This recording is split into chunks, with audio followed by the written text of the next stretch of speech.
At the outset, let me reiterate my outrage and President Biden's outrage at the death of Asenir Agi, an American citizen shot and killed in the West Bank last week. No one should have to put their life at risk simply for attending a protest, for freely expressing their views. This horrific tragedy should never have happened.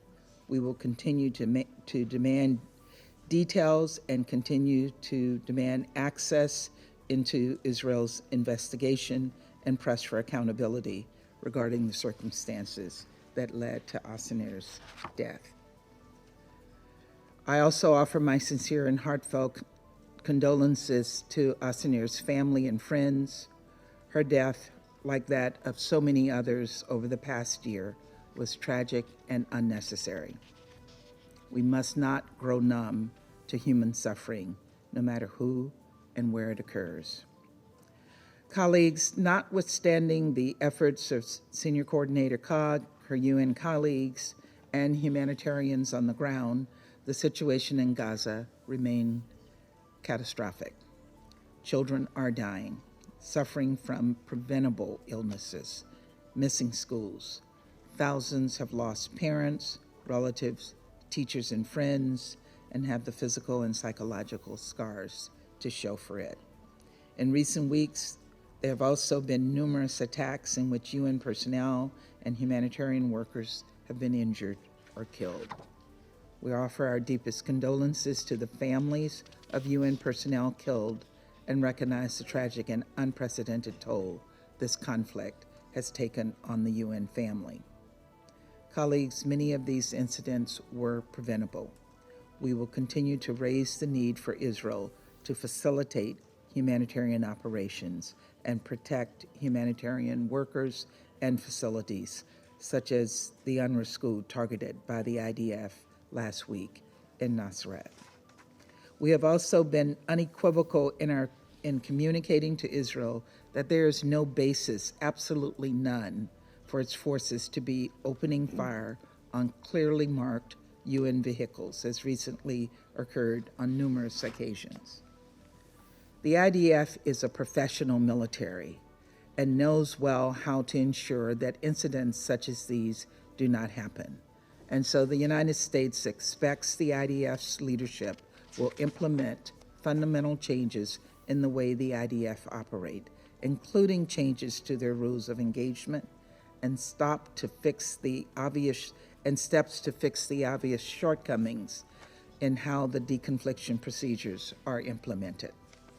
At the same time, we continue to see Hamas hiding in and taking over and otherwise using civilian sites to conduct operations and pose an ongoing threat.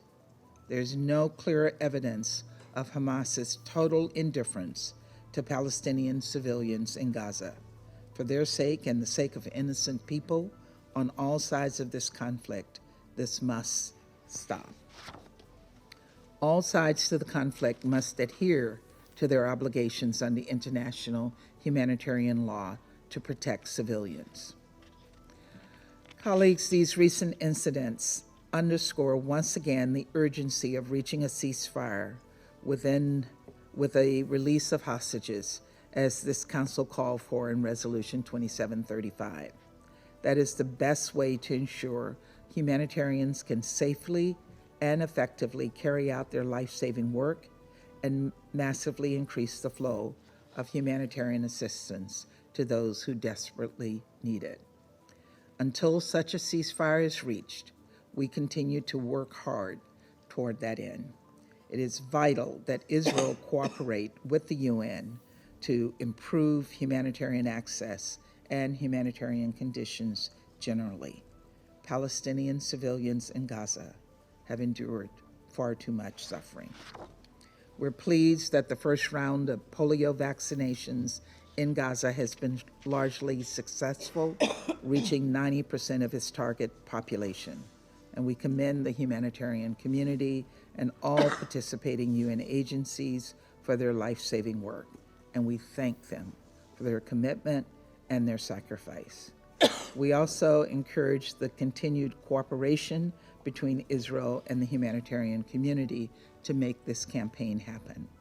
This level of cooperation should be the norm, not the exception. Indeed, the polio campaign is evidence that this can be done, that life-saving assistance can get to those in need without undercutting Israel's security. And so we call on Israel to invest just as much energy into the broader humanitarian effort in Gaza as it did for this first round of this vaccination campaign.